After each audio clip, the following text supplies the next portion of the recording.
정책과 관련해서 중요한 이슈는 제가 보기에 그 연금 개혁 문제하고 그다음에 그 재정 준칙 법제화 문제가 있다고 생각합니다. 연금 개혁은 이 장기적으로 재정 건전성 확보를 위해서도 필요하고 세대 간 공평한 부채 부담과 부의 분배 차원에서도 연금 개혁은 신속히 이루어져야 된다고 이렇게 생각합니다. 특히 이 연금 개혁 과정에서는 실질적인 부담을 나중에 지게 되는 젊은 세대의 의견이 전적으로 반영되는 것이 필요하다고 말씀드릴 수가 있겠습니다.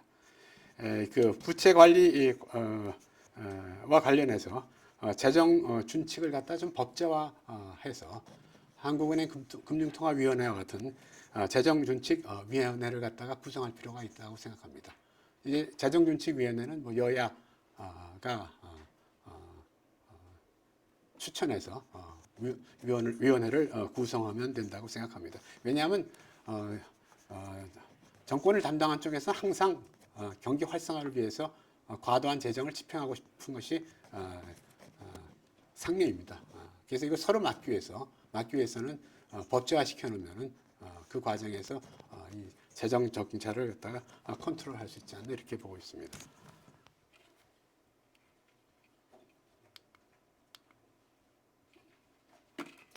다음으로 대외 경제 정책이 되겠습니다. 대외 경제 정책은 크게 외환 정책하고 통상 정책으로 이렇게 나누어 볼 수가 있겠습니다.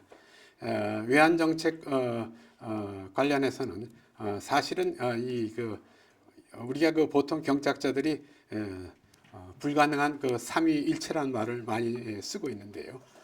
독자적인 그 환율 정책, 그 다음에 금융 정책, 그리고 자본 자유화 정책은 한꺼번에 세 가지를 갖다가 추가할 수가 없어서 impossible trinity, 그래서 불가능한 삼위일체라고 이렇게 얘기를 하고 있습니다. 그래서 보통 이 중에 두 가지 중에 이제 그 세 가지 중에 두 가지를 선택을 하는데, 선진 경제에 들어서게 되면 국제 간의 자본 이동을 갖다가 통제하면 거기에 따른 비용이 매우 큽니다. 그래서 국제 간의 자본 이동은 보통 허용하고 독자적인 금융 정책하고 환율 안정 가운데서 선택을 하는 경우가 많이 있습니다. 그런데 글로벌 금융 위기가 동시에 발생해서 국제 간의 자본 이동 규모가 클 때는 일시적으로 단기 자본 이동에 대해서는 컨트롤을 할 필요가 있는 경우도 있습니다. 그리고 대개 이제 그 어떤 식으로 운영이 되냐면은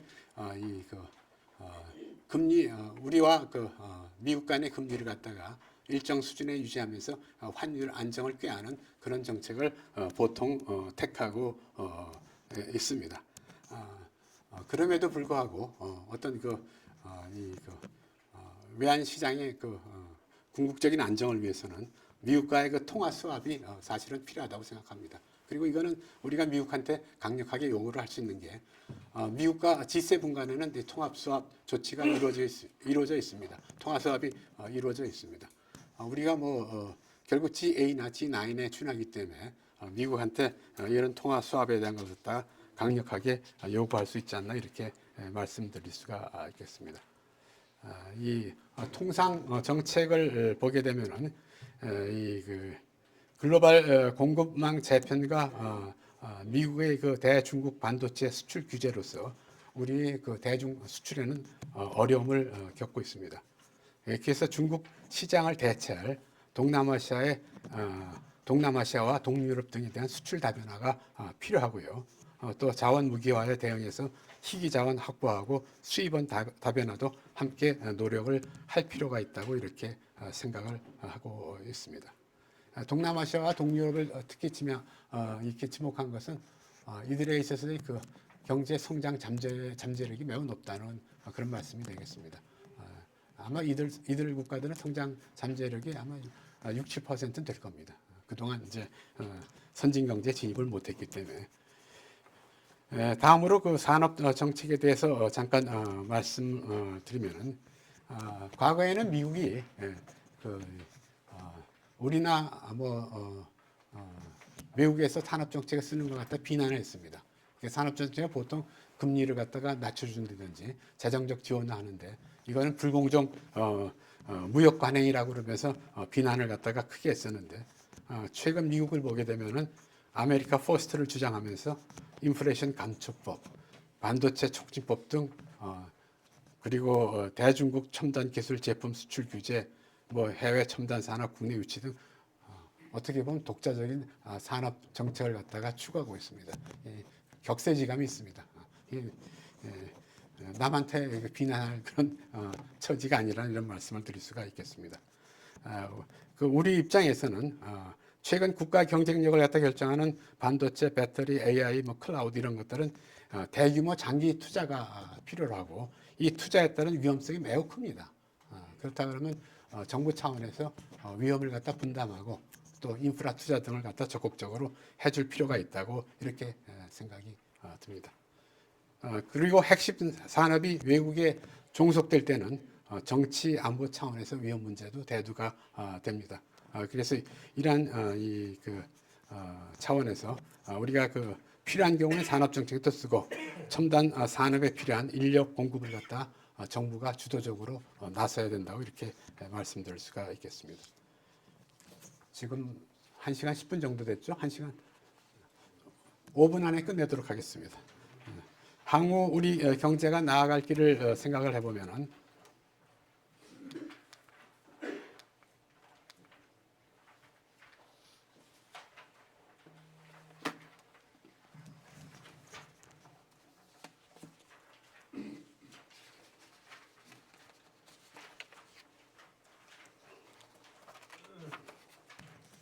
이 글로벌 경제 환경 변화에 신속히 민첩하게 대응할 필요가 있습니다. 올해 국제기관의 그 경제 성장 전망치를 보게 되면 2.4%로 이렇게 나와 있습니다. 그래서 글로벌 경기 침체가 도래할 가능성이 크고 미국과 중국 간에 있어서의 패권 전쟁과 신보호주의가 부상하고 있습니다. 그다음에 우리가 우크라이나나 뭐 중동에서 보는 것처럼 지정학적인 갈등이 증대가 되고 있고요. 반면에 그 기술 분야에 있어서는 비약적인 발전을 보이고 있습니다. AI, 반도체, 배터리, 전기차, 바이오 분야 등 이런 신기술에서 우리가 또 쫓아가지 못하면 영원히 낙후될 그런 가능성이 매우 큽니다. 그래서 이런 국제 정세 변화, 그다음에 국제 경제 질서 변화에 우리가 민감하게 그리고 신속하게 대처할 필요가 있다고 이런 말씀을 드릴 수가 있겠습니다. 다음으로 경제 정책과 관련해서는 우리가 경제 안정, 그다음에 포용, 혁신의 3대 축이 조화를 이루는 가운데서 국가 경쟁력을 강화할 필요가 있다고 생각이 듭니다.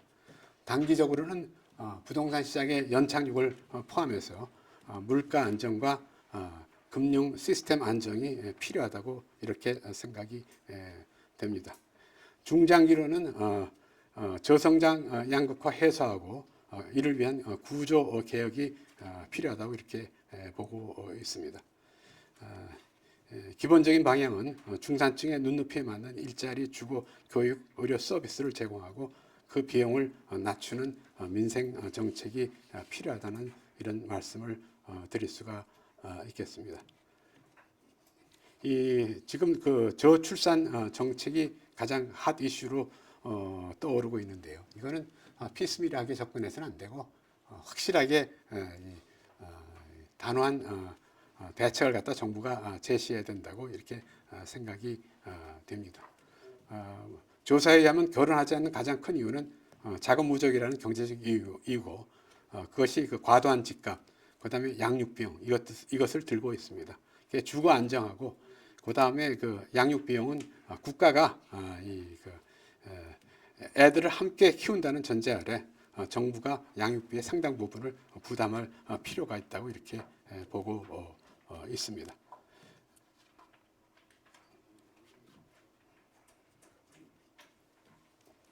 결국 저출산 해소 방안으로는 주거 안정, 그다음에 결혼 부부의 고용 안정, 그리고 국가 보육 정책을 제시할 필요가 있다고 생각합니다.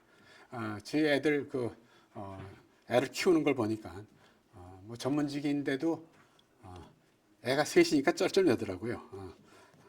그리고 애를 키우려고 그러면 사실 외벌이에서는 거의 불가능합니다. 맞벌이 수준의 소득이 필요하고, 그렇다 그러면 결국 여성의 경력 단절 이런 걸 막고 여성들이 일과 가수를 양육할 수 있는 그런 제도를 갖다가 정부 주도로 확립할 필요가 있습니다. 뭐 예를 들어 재택근무 같은 것도 상당히 유연하게 운영을 하면서 이 양육하는 가정에 대해서는 이 재택근무를 갖다가 최대한도로 활용할 수 있는 그런 기회를 줄 필요가 있지 않나 이렇게 보고 있습니다. 그리고 무엇보다도 주거 비용 안정이 필요합니다.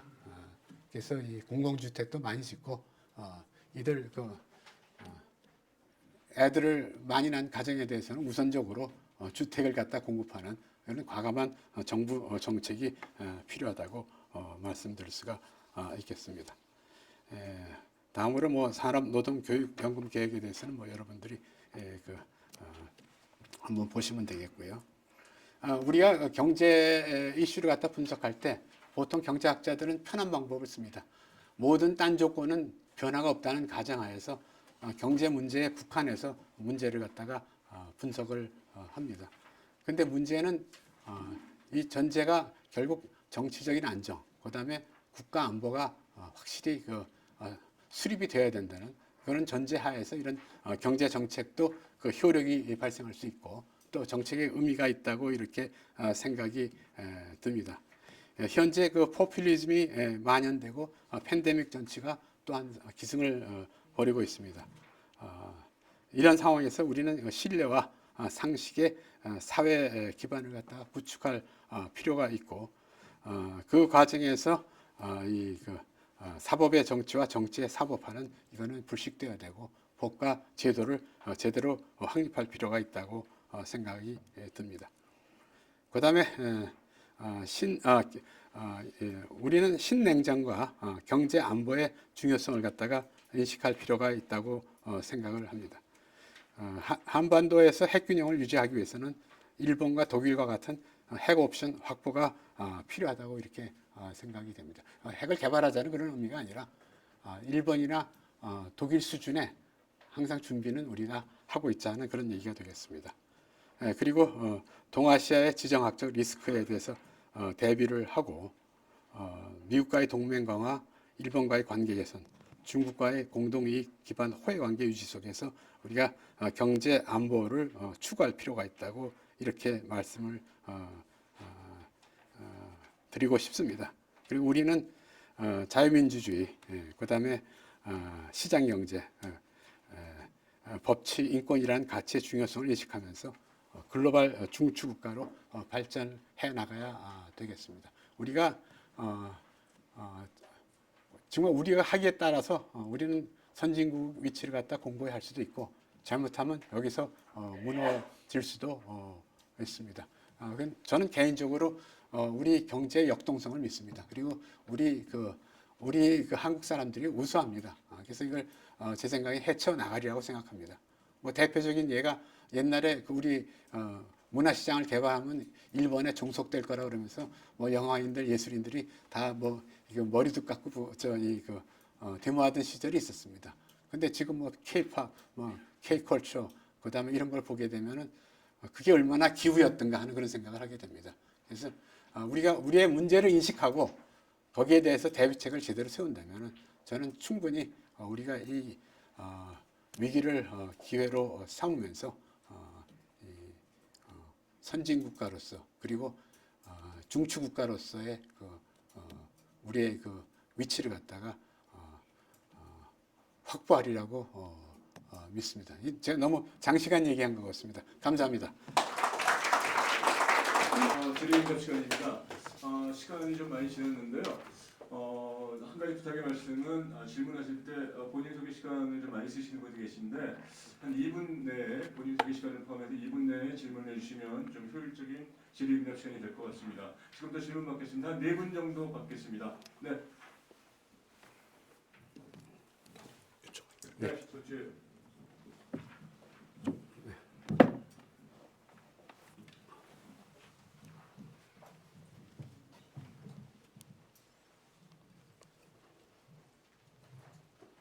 질문 없으신가요?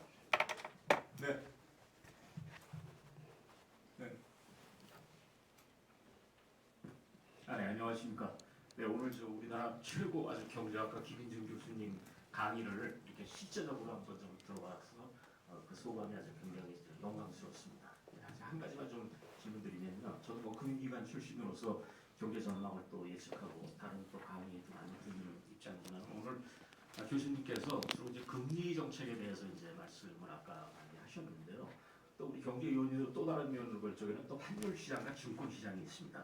그래서 제가 오늘 올해 무슨 교수님께 뭐 환율 전망이나 주가 전망을 제가 여쭤보는 건 아니고요. 이 금리하고 환율하고 증권 시장은 또 뗄래야 뗄 수 없는 세 가지 이렇게 시장이 존재하는 걸로 알고 있거든요. 그래서 어떻게 좀 그 상관관계가 이렇게 이루어지면 좋은 경제관으로 나갈 수 있는 결례를 좀 말씀해 주시면 감사하겠습니다. 상당히 어려운 질문을 해주셨는데요. 그 기본적으로 관심이 있으신 건 주식시장이시죠? 네.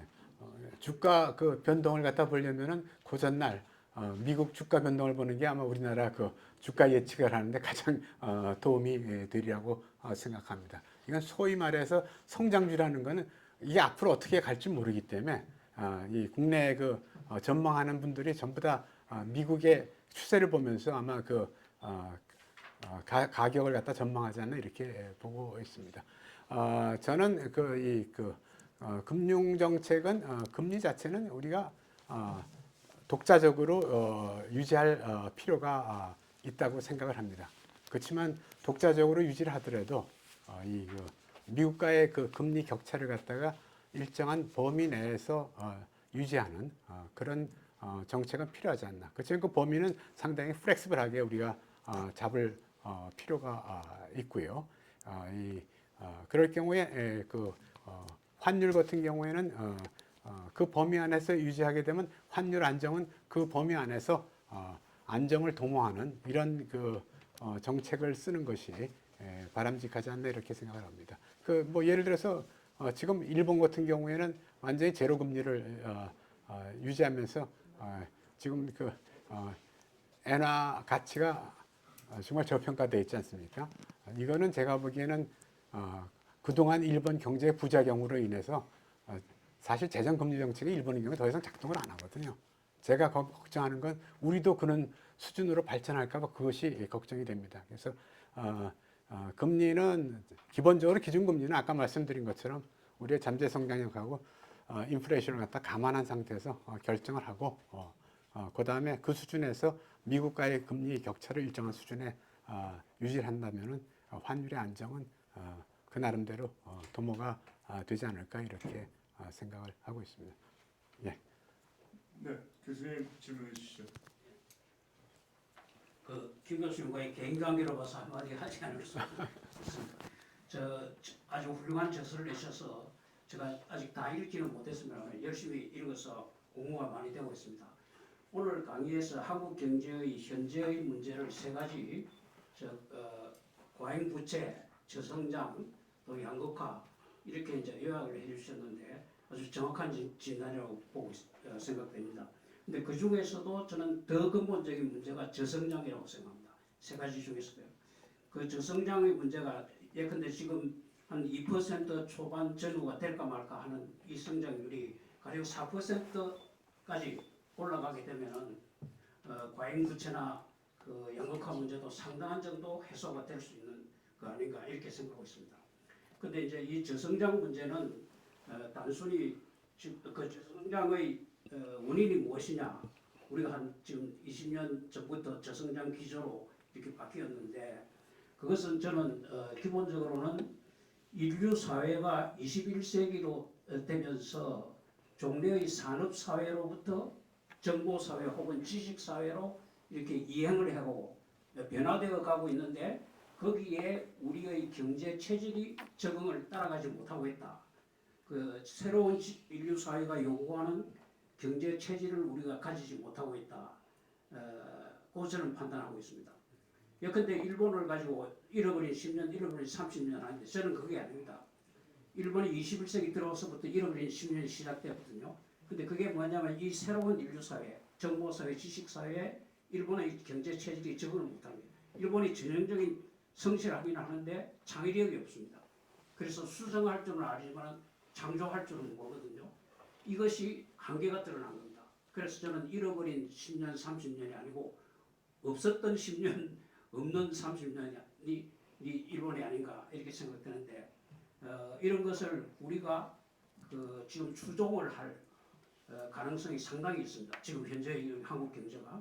그래서 저는 무엇보다도 근본적으로는 한국의 경제 체질, 지금 오늘 김 교수님 그 발표에서 경제 기초 체력이라는 표현을 쓰셨더라고요. 노동 생산성과 관련시켜서 이걸 좀 더 깊이 파고들어서 우리 경제 체질이 새로운 인류 사회가 요구하는 경제 체질, 정보력, 창의력, 협력력이라고 저는 요약을 하고 있는데 이것을 갖추는, 이것을 기르는 이런 그 기본적인 노력이 있어야만 이 저성장 기조가 극복이 되고 그래야만 선진 사회로 도약을 할 수 있다 이렇게 생각하고 있습니다. 참고해 주시면 예. 고맙습니다. 네, 선생님 말씀 감사합니다.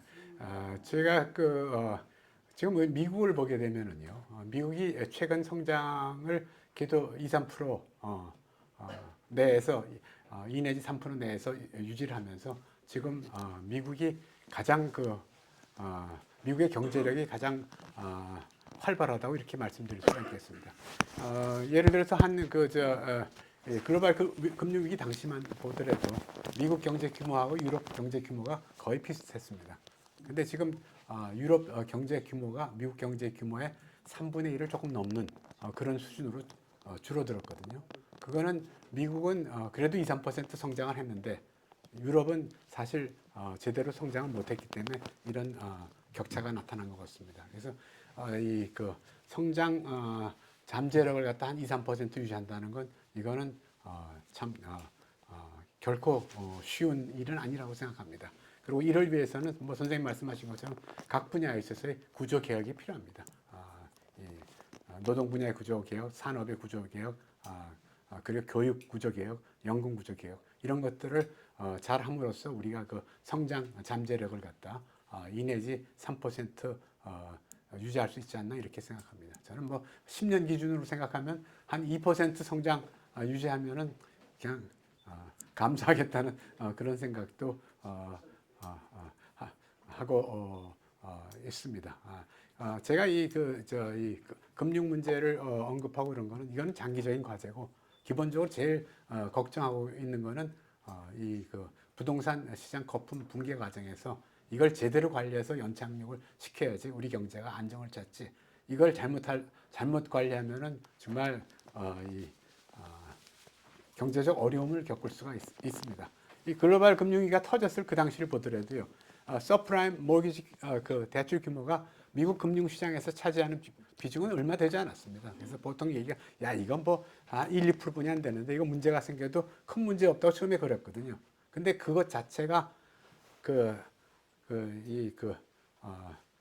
금융시장, 그다음 금융산업에 어떻게 서로 연결되어 있느냐 하는 것에 제대로 파악을 못했기 때문에 그런 얘기를 했었습니다. 그 당시에. 그래서 지금 문제를 절대로 과소평가하지 않고 냉정하게 우리가 현명하게 대응하면은 저는 뭐 이걸 극복할 수 있으리라고 생각합니다. 근데 만약에 그렇지 않고 이거 다시 한번 이 부동산을 갖다 부양하는 정책을 쓴다거나 이렇게 되면은 이건 상당히 어려움에 처할 수 있다는 그런 말씀을 드립니다. 그리고 장기적으로는 주거 안정이 이루어져야 됩니다. 소득에서 주거비가 25% 정도 수준에서 유지되는 것이 그게 정상입니다. 네, 말씀 주세요. 네. 먼저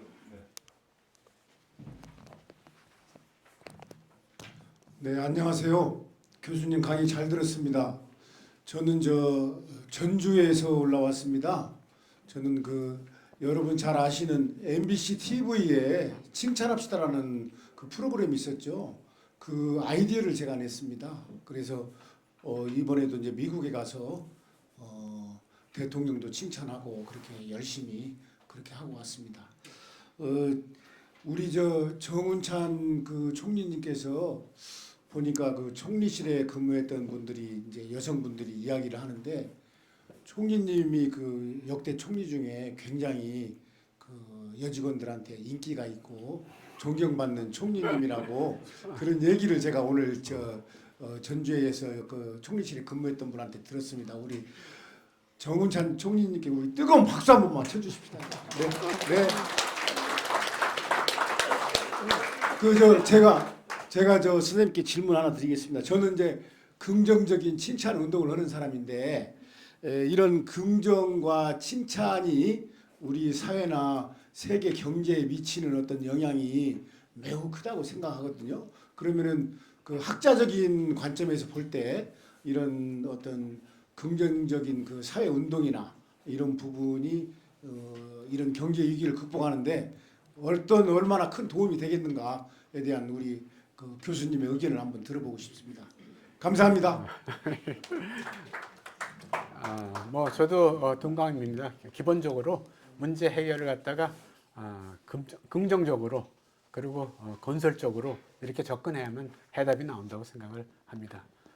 그래서 우리가 어려움을 지금 겪고 있더라도 긍정적으로 이 문제에 접근하게 되면은 좋은 결과를 갖다가 우리가 얻을 수 있으리라고 믿고요. 또 얻어야 되지 않겠습니까? 지금 여기 다시 한번 경제 위기가 나온다면 그건 정말 곤란합니다. 근데 이제 문제는 또 하나 강조하고 싶은 거는 지금 우리 위기는 경제 위기뿐만이 아니라 정치, 안보 이거하고 다 직결됐다는 그런 측면이 과거와는 좀 다르다고 생각이 됩니다. 그래서 결국은 나중에는 어떤 사회적인 그 갈등 해소를 위한 통합과 소통도 이 문제를 해결하는데 절대적으로 필요하다는 이런 말씀을 드릴 수가 있겠습니다. 예, 감사합니다. 예. 네, 질문해 주시죠. 저는 고려대 명예교수 윤영국입니다.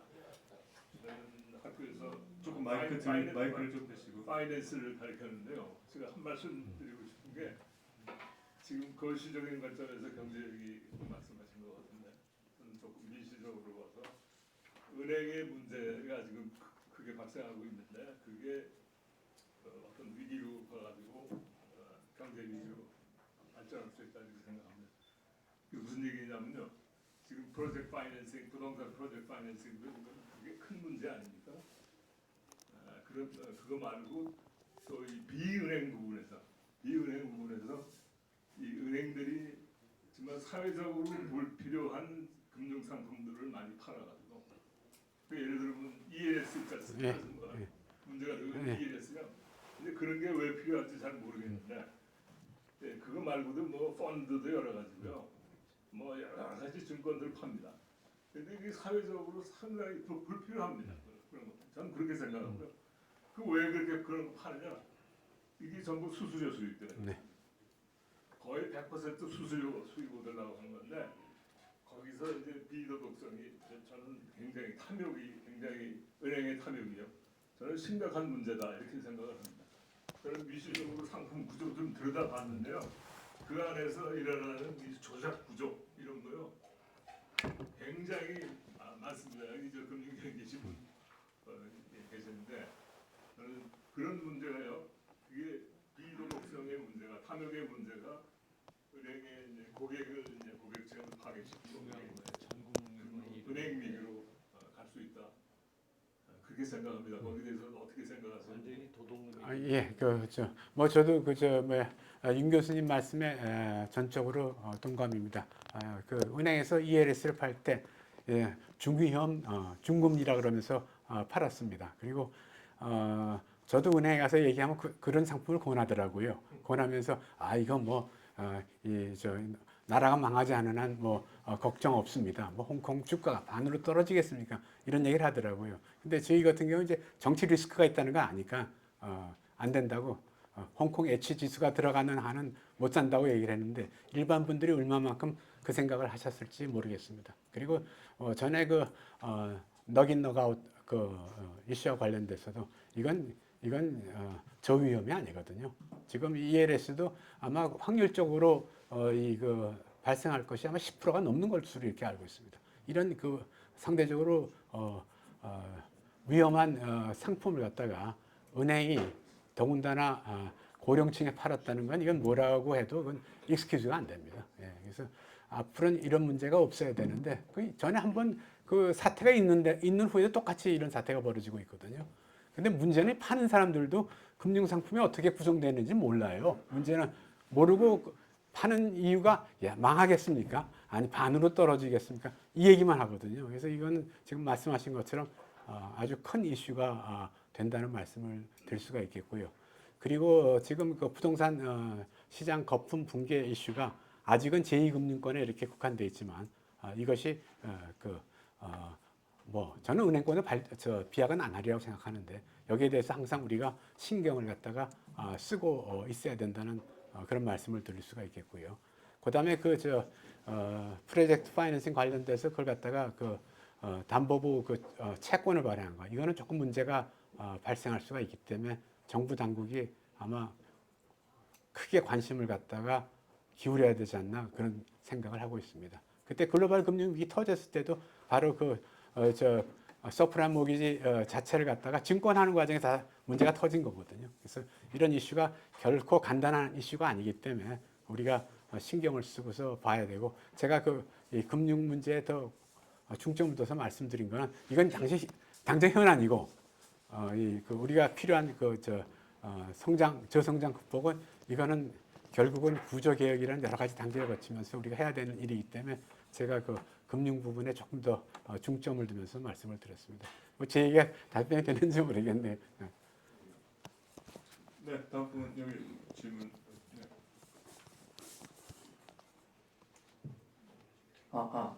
예, 교수님 소중한 강의 잘 들었습니다. 감사합니다. 네, 저는 현대자동차 연구원 주윤종이라고 합니다. 교수님께 드리고 싶은 질문은 경제 위기의 요인에서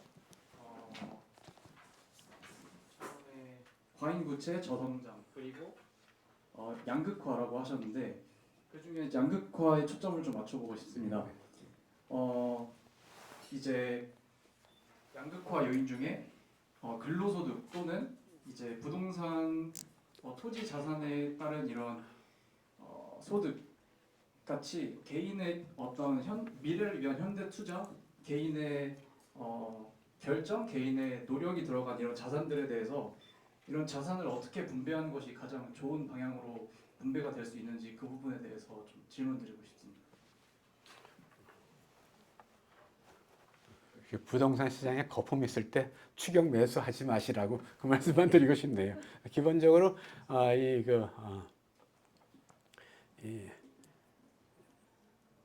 참 이게 주기적으로 계속되는데요. 부동산 시장 거품이 발생하고 또 붕괴되고 이게 우리나라에서만 일어난 게 아니거든요. 아까 말씀드린 것처럼 일본도 그랬고 글로벌 금융 위기도 사실은 부동산 시장 거품하고 그 붕괴 과정에서 발생한 겁니다. 그러니까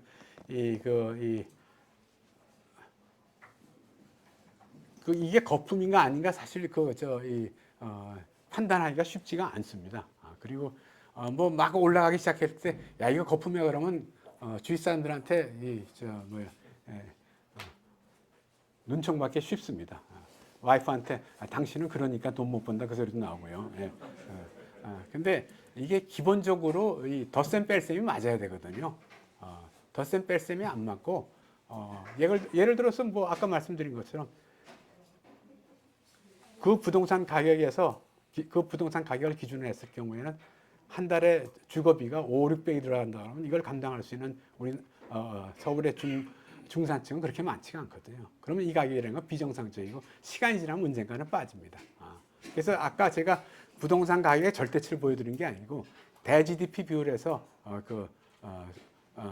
순자산 가치, 주로 이제 부동산의 가치가 되겠죠. 이것이 급격히 늘어났을 경우에는 이거는 뭔가 문제가 있다는 그런 시그널로 이해를 갖다가 하셔야 될 것 같습니다. 그리고 지금도 사실은 부동산 시장 연착륙은 필요하지만요. 이 토지 가격이 한번 급격히 떨어지지 않으면 부동산 시장 안정이 달성되기가 쉽지가 않습니다.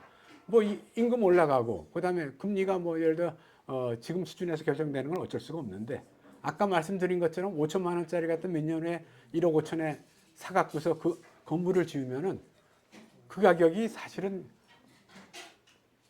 네, 추가 질문 없으실까요? 그렇잖아요. 예. 네, 마지막 질문 받겠습니다. 저는 그 서초구에 살고 있는 사람입니다. 그 교수님께서 주로 뭐 구조개혁이나 노동 생산성 이런 측면을 많이 말씀하셨는데 저는 그 출산율 쪽으로 저는 학교 때 연구를 해서 출산율 쪽 좀 여쭙고 싶습니다. 그 출산율 지금 많이 낮은데 한국은 학교 출산율이 교수님께서는 그 지원을 어느 정도 규모로 이렇게 가계당 지원을 해야 되는지 만약 출산 한 명에 대해서 뭐 그냥 생각 안 하시고 계시다면 지금 빠르게 생각 좀 해주셔가지고 좀 뭐 이렇게 말씀해 주시면 고맙겠습니다. 예, 그러지 않아도 제가 이 저출산 문제를 갖다가 좀 관심을 갖고 봤었는데요. 지금 시간이 없어서 거기에 대한 말씀을 안 드렸었습니다. 지난 12월 28일 날 2022년 기준 인구 동태 코호트 데이터베이스 제공이라는 이름으로 통계청에서 발표한 자료가 있습니다. 그 자료를 보시게 되면은 그러니까 지지난주가 되겠죠. 12월 28일 날 발표했으니까 거기에 보게 되면 저출산에 대한 원인 분석하고 뭐 대책에 대한 여러 가지 얘기들이 나오고 있습니다. 저출산의 가장 큰 원인의 하나는 결혼을 늦게 하는 겁니다. 첫 출산 시기가 33살입니다, 여자가. 그럼 여자가 33살에 첫 출산하게 되면 둘째를 갖는다는 게 사실은 보통 결심이 쓰지 않으면은 쉽지가 않거든요. 그리고 왜 이렇게 저출산이 늦어지냐? 거기서 조사를 해보니까 기본적으로 주거 문제 때문에 그렇다고 얘기를 합니다. 그러니까 주거 안정이 안 돼서 경제적 비용을 갖다가 감당하기 힘들기 때문에 결혼도 늦어지고 그 결과 출산도 늦어진다는 그런 얘기가 되겠습니다. 그다음에 이제 둘째 문제는 기본적으로 육아 비용이 문제가 된다는 이제 그런 얘기를 하고 있습니다. 그러니까 기본적으로 생각할 수 있는 거는 애는 정부가 가정과 같이 키워야 됩니다. 그게 안 되면 안 되고요. 그다음에 주거 안정을 갖다 위한 노력은 이게 뭐 저출산 고령화뿐만 아니라 결과적으로 주거 안정이 돼야지 사회가 안정이 됩니다. 그리고 주거 안정이라면 저는 기본적으로 그렇게 생각합니다. 소득의 일정 부분에서 감당할 수 있는 그 주택 가격이 그 수준에서 결정이 돼야지 주거 안정이 이루어지게 되고요. 그러기 위해서는 지금 아마 큰 분야에서 구조개혁을 할 게 많이 있다고 생각합니다. 저희가 한번 여야가 합의를 본다 그러면 제 생각에 그린벨트 문제, 그 다음에 절대 농지 문제 이런 것도 같이 한번 머리를 맞대고 논의하면서 땅을 좀 상대적으로 저렴하게 제공하면서 이 주택 문제를 푸는 그런 계기를 좀 삼아야 된다고 봅니다. 근데 이건 어디까지나 여야 합의가 전제돼야 된다는 그런 말씀을 드릴 수가 있겠고요. 근데 그게 참 힘들죠. 예, 또 딴 질문 없으시면 이것으로 마치도록 하겠습니다. 감사합니다. 이사장님 잠깐 한 말씀. 좀 지루하시겠지만 두 가지만 짧게 말씀드리겠습니다. 지금 김민준 교수한테 질문하신 인구 문제, 이거는 죄송합니다. 어제 제가 중앙일보에 초저출산 커머하고 어떻게 할 것인가에 글을 썼어요. 저 정은찬 칼럼이라고는 한번 보시고, 사실은 3년 전에 우리 저출산 문제가 본격적으로 사회 이슈가 되기 이전에 박재윤 교수님이 아시아 투데이라는 잡지에 아주 저출산 문제에 대해서 굉장히 생산적인 말씀을 하셨습니다. 3년 전에 박재윤 아시아 투데이 그리고 어제 정운찬 중앙일보를 한번 참고하시면 도움이 될지도 모르겠다는 말씀을 드리고요. 오늘 또 하나 말씀드리고 싶은 거는 우리 포럼에 젊은이들이 더 많이 참여했으면 좋겠다는 생각이 들어서 그 말씀을 여러분들한테 드렸는데 그 중에 말씀을 들으신 중에 한 분이 주신경 선생 와 계세요? 잠깐만 우리 주신경 선생이 그 젊은이들을 좀 많이 데려오는데 힘써 주시겠다 하더니 이번에 아까 질문한 주윤종인가? 주윤종 씨를 비롯한 몇 분이 여기 젊은이 그룹으로 왔어요. 그래서 여러분들 주신경 선생님도 한번 일어나시고 주신경 선생은 사실 오래전부터 사회 문제에 대해서 이태리죠 브루니 교수를 모셔다가 이 공동체 아이디어를 한국에 아주 널리 보급하신 분입니다. 주신경 선생 때문에 오신 분 한 분 일어나 보실까요 좀?